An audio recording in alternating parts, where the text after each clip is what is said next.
پی M L N Lahore میں بھرپور mobilisation کے لیے کوشش کر رہی ہے اور مریم نواز خود اس پروسیس کو لیڈ کر رہی ہیں. آج جو انہوں نے ریلی سے ایڈریس کیا اس میں سے آپ کو ایک جھلک دکھاتے ہیں. دکھائیے گا جی.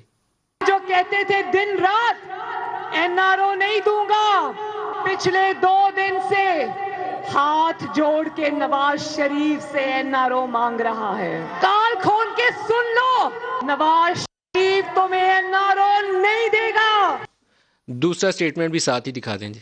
ابھی ہم نے باضابطہ استعفے نہیں مانگے، یقین مانو میرے گھر استعفوں کے انبار لگ گئے. اب آندھی آئی یا طوفان آئے، اس حکومت کو آخری دھکا دینے کے لیے 13 دسمبر کو مینار پاکستان میں آپ کا انتظار کریں گے. بتائیے ملکہ، کیا ہونے والا ہے آپ کا 13 دسمبر کے بعد؟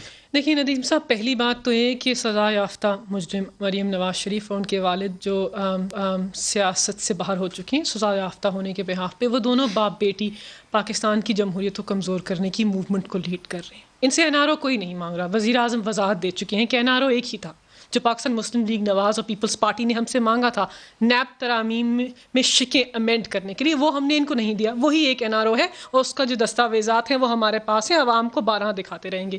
این آر او انہوں نے مانگا، ہم نے نہیں دیا. اب ہم ان سے کہہ رہے ہیں کہ سیاسی ڈائلاگ کے لیے، نیشنل ڈائلاگ کے لیے، اختلاف رائے کے لیے ابھی بہت جگہ ہے. کچھ نہیں بگڑا. آپ سیاست میں بات کرنا چاہتے ہیں کیجئے. الیکٹورل ریفارم پہ بات کرنی آپ نے آئیڈینٹیفائی کیا، وزیر اعظم نے سٹانس لیا، ابھی کچھ ہفتے پہلے اناؤنس کیا ترامیم چاہتے ہیں الیکشن لاز کے اندر. آئیے الیکشن کے پروسیس کو شفاف کیجئے. اگر آپ بات کرنا چاہتے ہیں پاکستان کی اکانومی کے اوپر، ہم اس کے اوپر بھی بات کرنے کے لیے تیار ہیں. آپ بات کرنا چاہتے ہیں دیگر ایشوز کے اوپر، وبا کے اوپر، کرونا کی وبا کے اوپر، نیشنل ایشوز کے اوپر، ہم ہمیشہ آپ کے ساتھ بات کرنے کے لیے تیار ہیں. لیکن اس طرح جلسے کر جلسوں اور جنازوں کا جو انہوں نے سلسلہ شروع کیا ہے ندیم صاحب، وہ قابل مذمت ہے.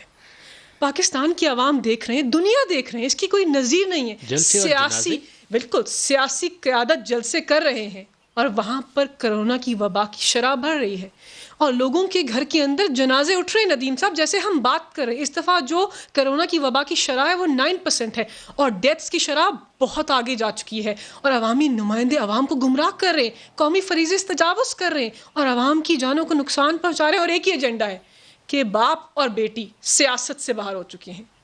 ان کی سیاست کا اینڈ ہے اور یہ کہتے ہیں کہ کوئی بھی اب سیاست نہ کرے، پاکستان کی جمہوریت کا تسلسل نہ چلے، پاکستان کی اکانومی نہ چلے. تو بات یہ ہے کہ اب آگے کیا ہوگا؟